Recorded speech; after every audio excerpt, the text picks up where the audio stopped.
रासायनिक अभिक्रिया के प्रकार। इस पार्टिकुलर वीडियो में हम लोग रासायनिक अभिक्रिया के प्रकार पढ़ने वाले हैं। एनसीईआरटी में टोटल 5 प्रकार रासायनिक अभिक्रिया के दिए हुए हैं जो आपको डिटेल में समझना है। उसमें पहला है संयोजन अभिक्रिया, जिसे हम लोग कहते हैं कॉम्बिनेशन रिएक्शन। अगला है वियोजन या अपघटन अभिक्रिया, इसको हिंदी में कहता है डिसोसिएशन या डिकम्पोजिशन रिएक्शन इंग्लिश में कहते हैं। विस्थापन मतलब डिस्प्लेसमेंट रिएक्शन, और द्विविस्थापन मतलब होता है डबल डिस्प्लेसमेंट रिएक्शन। उपचयन मतलब ऑक्सीडेशन, और अपचयन मतलब रिडक्शन। दोनों को मिलाकर हम लोग रिडॉक्स रिएक्शन कहते हैं। तो ये 5 टाइप का अभिक्रिया आपको ध्यान से डिटेल में समझना है। और यहाँ पर खूबसूरत नोट्स भी मैंने तैयार कर रखी है, तो आपको नोट्स की चिंता मैं नहीं करनी कि नोट्स कैसे और कहाँ से बनाए, है ना। आप स्क्रीनशॉट ले सकते हो सारे नोट्स की, है ना।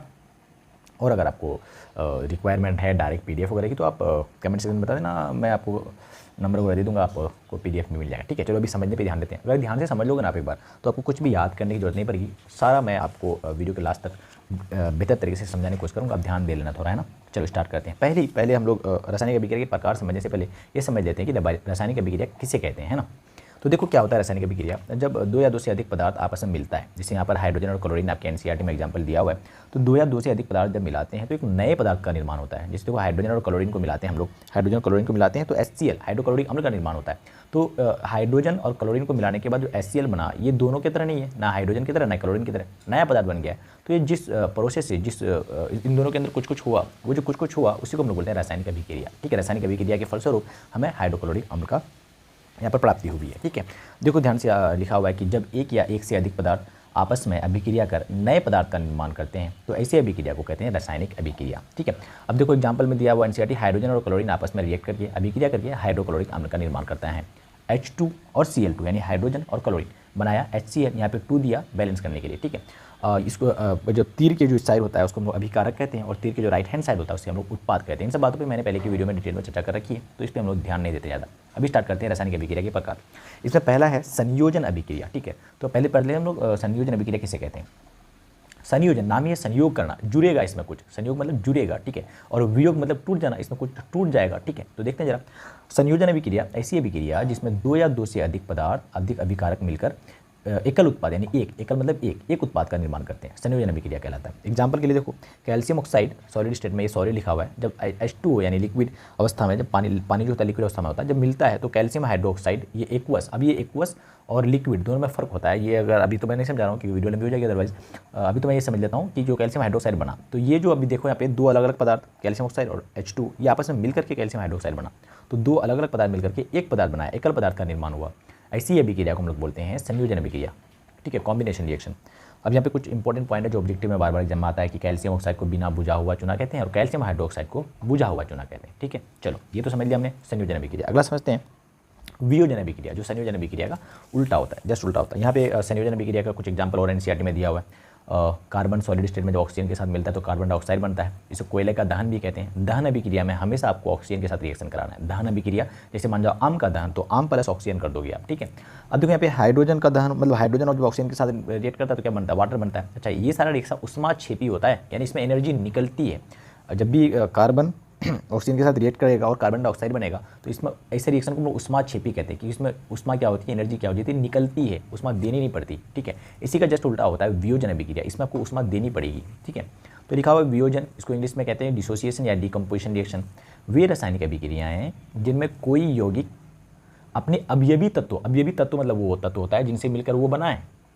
ठीक है, अवयवी तत्व मेडिकल में दवाई में लिखा रहता है, कॉम्पोजिशन इसको इंग्लिश में कहते हैं अवयवी तत्व जिससे मिलकर वो दवाई बनती है, या छोटे छोटे सरल यौगिक में टूट जाता है, वियोजन अभिक्रिया कहलाता है। ठीक है, वियोजन मतलब टूटना, तोड़ना। तो जैसे जो कैपिटल ए है, मान जाओ स्मॉल A1 और A2 से मिलकर बनाता है कैपिटल ए, तो इस रिएक्शन में क्या होगा, कैपिटल ए टूट जाएगा स्मॉल A1 और स्मॉल A2 में, तो ऐसे रिएक्शन को क्या बोलेंगे, देखो अपने अवयवी तत्व में टूट गया, तो ऐसे रिएक्शन को हम लोग बोलेंगे डिसोसिएशन या डिकम्पोजिशन रिएक्शन, वियोजन या अपघटन अभिक्रिया। ठीक है, या ये अलग अलग तत्व में भी टूट सकता है, A, B और C बना सकता है। ठीक है, अब जब A, B और C में बनाएगा तो इसको ऊर्जा देनी पड़ेगी, और ऐसी अभिक्रिया जिसमें ऊर्जा देनी पड़ती है, ऐसी अभिक्रिया को हम लोग बोलते हैं उष्माशोषी अभिक्रिया। इसका मतलब क्या हुआ, जो वियोजन अभिक्रिया है वो उष्माशोषी अभिक्रिया है, जबकि जो डिसोसिएशन रिएक्शन था, सॉरी कॉम्बिनेशन जो रिएक्शन संयोजन अभिक्रिया था वो उष्माक्षेपी था। तो ये भी इंपॉर्टेंट क्वेश्चन बन जाता है, ध्यान रखना आप। अभी जो ऊर्जा है, ऊर्जा हम दे सकते हैं उष्मा के रूप में या प्रकाश के रूप में या विद्युत एनर्जी यानी इलेक्ट्रिकल एनर्जी के रूप में दे सकते हैं। यहाँ पे कुछ एग्जांपल आप उसको ध्यान से देख लेना है ना, जैसे आयरन सल्फेट है, आयरन सल्फेट Fe2 यानी आयरन का जो ऑक्साइड उसमें, और सल्फर डाइऑक्साइड और सल्फर ट्राइऑक्साइड में टूट जाता है, तो ये देखो यहाँ वियोजन हो गया है, टूट गया है। अब यहाँ वगैरह में उष्मा वगैरह दिखाने की कोशिश करिए, तो ये आपके सारे एनसीईआरटी का एग्जांपल है, 2-3 याद कर लो, एग्जाम में लिखने के पॉइंट ऑफ व्यू से इंपॉर्टेंट होगा। ठीक है, चलो आगे देखते हैं हम लोग। अगला कौन सा है भाई, थर्ड नंबर का होगा हमें विस्थापन अभिक्रिया, जिसे हम लोग डिस्प्लेसमेंट रिएक्शन भी कहते हैं। विस्थापन नाम से ही क्लियर है। ऐसी अभिक्रिया में क्या होता है, ऐसे रासायनिक अभिक्रिया में, ऐसी रासायनिक अभिक्रिया जिनमें एक तत्व दूसरे तत्व को उसके यौगिक से विस्थापित कर देता है। विस्थापित मतलब हटा देना भाई, चपेट लगा देता है, भाई तुम निकलो हम यहाँ बैठेंगे। जैसे देखो आयरन कॉपर सल्फेट को जैसे ही देखता है और एक जगह आसपास मिलता है इसको, तो कॉपर को हटाता है कि कॉपर तू भाग, मैं चिपूंगा आयरन के साथ, सल्फेट के साथ।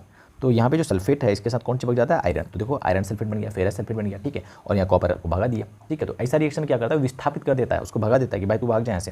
जैसे जिंक कॉपर सल्फेट को देखता है तो कॉपर को हटा करके जिंक यहाँ चिपक जाएगा सल्फेट के साथ, तो जिंक सल्फेट बन जाएगा और इधर कॉपर अलग हो जाएगा।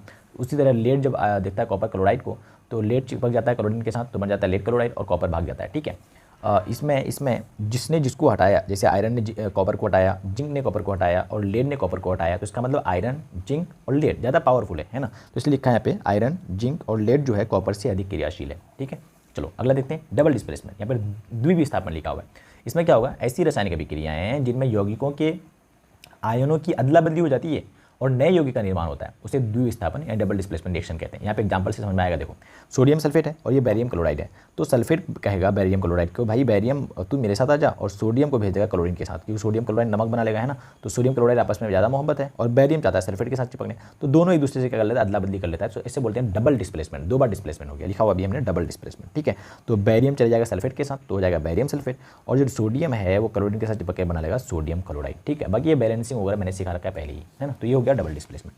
अब लास्ट चलते हैं जो है कौन सा, उपचयन, जो काफ़ी इंपॉर्टेंट है, यहाँ से काफ़ी क्वेश्चन बनते हैं, बार बार एग्जाम में आता है। सुनो जरा, उपचयन यानी ऑक्सीडेशन, इसको याद करने के लिए आपको लंबा सा डेफिनेशन याद करने की जरूरत नहीं है, ये आप ध्यान रख लेना, इससे आपको सारा हो जाएगा। उपचयन अगर आप कर लोगे ना, अपचयन ऑटोमेटिक हो जाएगा। देखो उपचयन में क्या होता है, उपचयन में क्या होता है किसी भी पार्टिकुलर कंपाउंड में अगर ऑक्सीजन जुड़ रहा है, किसी भी तत्व में या कंपाउंड में ऑक्सीजन जुड़ रहा है तो उसको उपचयन बोलते हैं, या उसमें से हाइड्रोजन हट रहा है तो भी उपचयन कहलाता है, या अगर प्लस चार्ज बढ़ जा रहा है तो यहाँ पे प्लस है 1 और यहाँ +2 हो गया, 2+ हो गया तो भी उपचयन, या इलेक्ट्रॉन हट जा रहा है तो भी उपचयन कहलाता है। तो उपचयन क्या हो गया, ऑक्सीजन का जुड़ना, हाइड्रोजन का हटना, प्लस चार्ज का बढ़ना या इलेक्ट्रॉन का हट जाना। दूसरे मोड में हम यूँ कह सकते हैं इलेक्ट्रॉन क्योंकि हट रहा है तो इलेक्ट्रॉन के पास कुछ मास भी तो होता है, तो मास का घटना भी क्या कहलाता है, उपचयन अभिक्रिया कहलाता है, ठीक है। इसी का जस्ट उल्टा होता है अपचयन। अपचयन में क्या होगा, वहाँ पे देखो हमने ऑक्सीजन को जोड़ा था, यहाँ पे ऑक्सीजन को हटाना है हमने, वहाँ पे हाइड्रोजन को हटाया था, यहाँ पे हाइड्रोजन को जोड़ना है, वहाँ पे प्लस चार्ज भर गया था, यहाँ पे प्लस चार्ज घट जाएगा, ठीक है। और इलेक्ट्रॉन को वहाँ पे हमने क्या किया था, हटाया था, यहाँ इलेक्ट्रॉन को जोड़ देंगे।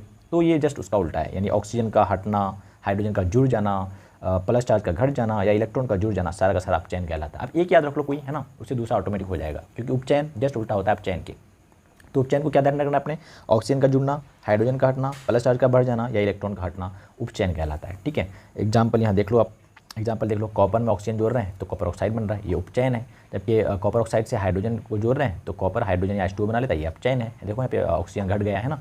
कुछ रिएक्शन में क्या होता है कि ऑक्सीडेशन यानी उपचयन और अपचयन, ऑक्सीडेशन एंड रिडक्शन दोनों साथ में होता है। यहीं पे देख लो कॉपर ऑक्साइड कॉपर में बदल गया और हाइड्रोजन H2O हो गया, तो यहाँ पे हाइड्रोजन का उपचयन हो गया, जबकि कॉपर ऑक्साइड का क्या हो गया, अपचयन हो गया। तो जब ये साथ में होता है तो ऐसे रिएक्शन को हम लोग जब भी रिएक्शन उपचयन और अपचयन साथ में होता है तो ऐसे रिएक्शन को हम लोग बोलते हैं रेडॉक्स रिएक्शन। आई होप मैंने आपको सारे रिएक्शन के टाइप्स जो है वो समझाने की कोशिश करी है और आप समझोगे शायद, ठीक है। मिलते अगर एक होता है ऑक्सीडाइजिंग एजेंट, अभिकारक और रिड्यूसिंग एजेंट, उसको अपकारक कहते हैं शायद हिंदी में। तो रिड्यूसिंग एजेंट और ऑक्सीडाइजिंग एजेंट, ये अगर आपको ढंग से समझ में नहीं आती है तो आप कमेंट कर सकते हो, I will explain that. Okay, मिलते हैं अगली वीडियो में। Till then bye bye, take care. Video लगी अच्छी तो वीडियो कर लेना लाइक और चैनल को कर लेना सब्सक्राइब। Bye bye.